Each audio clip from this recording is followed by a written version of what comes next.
안녕하세요. 11월 17일 수요일 짱목과 말씀 수다의 시간입니다. 오늘도 함께 하시는 여러분들을 환영하고 사랑하고 축복합니다. 오늘 우리 주신 하나님의 말씀은 스가랴 9장 9절부터 17절의 내용의 말씀인데요. 하나님 말씀을 보시겠습니다. 시온에 따라 크게 기뻐할지어다. 예루살렘에 따라 즐거이 부를지어다. 보라, 내 왕이 내게 임하시나니 그는 공의로우시며 구원을 베푸시며 겸손하여서 나귀를 타시나니 나귀의 작은 것 곧 나귀 새끼니라. 내가 에브라임의 병거와 예루살렘의 말을 끊겠고 전쟁하는 활도 끊으리니 그가 이방 사람에게 화평을 전할 것이요 그의 통치는 바다에서 바다까지 이르고 유브라데 강에서 땅끝까지 이르리라. 또 너로 말할진대 내 언약의 피로 말미암아 내가 내 갇힌 자들을 물없는 구덩이에서 놓았나니 갇혀 있으나 소망을 품은 자들아 너희는 요새로 돌아올지니라. 내가 오늘도 이르노라. 내가 내게 갑절이나 갚을 것이라. 내가 유다를 당긴 활로 삼고 에브라임을 끼운 화살로 삼았으니 시온아, 내가 내 자식들을 일으켜 헬라 자식들을 치게 하며 너를 용사의 칼과 같게 하리라. 여호와께서 그들 위에 나타나서 그들의 화살을 번개같이 쏘아내실 것이며 주 여호와께서 나팔을 불게 하시며 남방 회오리 바람을 타고 가실 것이라. 만군의 여호와께서 그들을 호위하시리니 그들이 원수를 삼키며 물맷돌을 밟을 것이며 그들이 피를 마시고 즐거이 부르기를 술 취한 것 같이 할 것인즉 피가 가득한 동이와도 같고 피 묻은 제단 모퉁이와도 같을 것이라. 이날에 그들의 하나님 여호와께서 그들을 자기 백성의 양떼같이 구원하시리니 그들이 왕관의 보석같이 여호와의 땅에 빛나리로다. 그의 형통함과 그의 아름다움이 어찌 그리 큰지 곡식은 청년을 새 포도주는 처녀를 강건하게 하리라.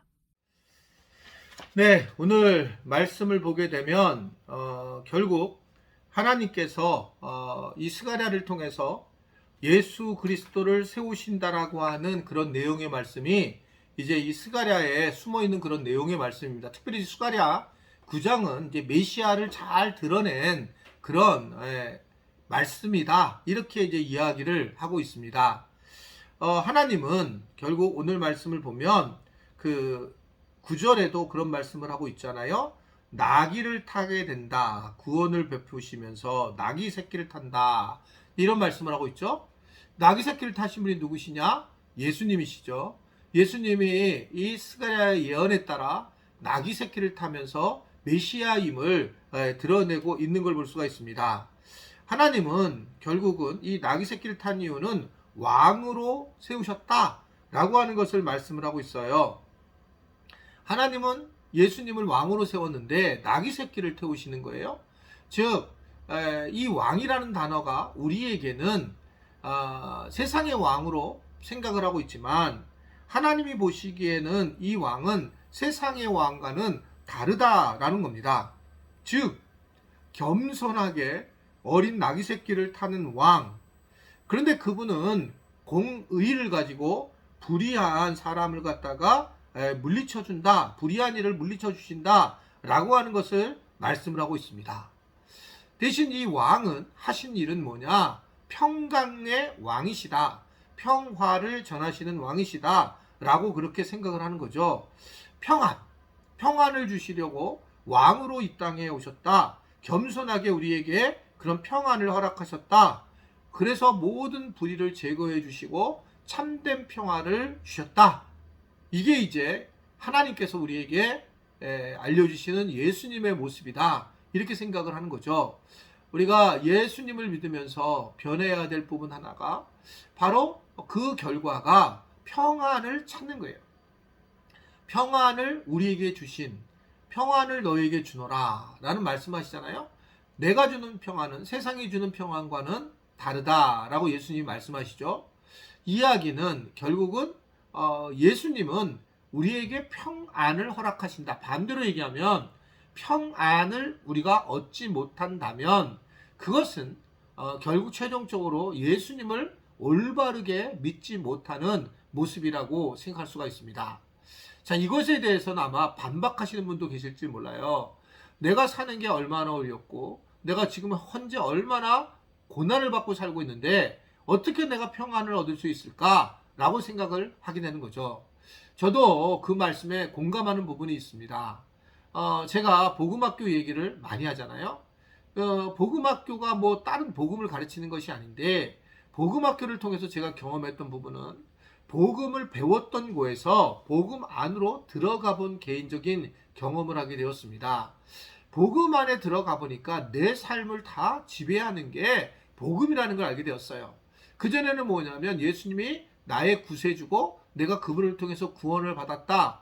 이쪽 큰 복음을 경험했지만 내 삶에서도 주님이 평안을 주신다라는 사실은 제가 그렇게 완벽하게 배우지 깨닫지 못했던 거예요. 성경은 그 얘기를 많이 하셨음에도 결국 우리가 얼마나 평안을 누리고 살아가느냐, 평안을 누리는 것이 정말 중요하고 그것이 우리가 예수님 믿고 나타난 현상이다라는 겁니다.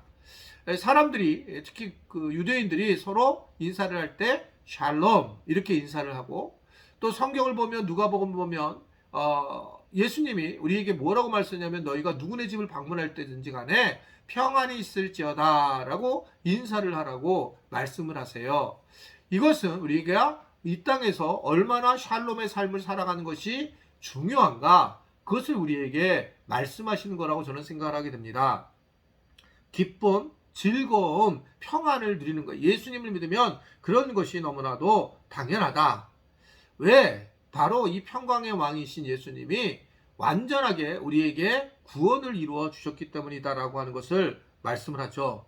즉 오늘 말씀도 보게 되면 하나님은 이스라엘 백성들을 반드시 구원할 거라고 하는 약속의 메시지를 보내주시고 실제로 이제 결국 다윗이 아니라 그 거룩한 용사를 부르셔서 대적을 무찔러 가지고 그리고 결국 이들을 구원하는 모습을 보이고 있습니다.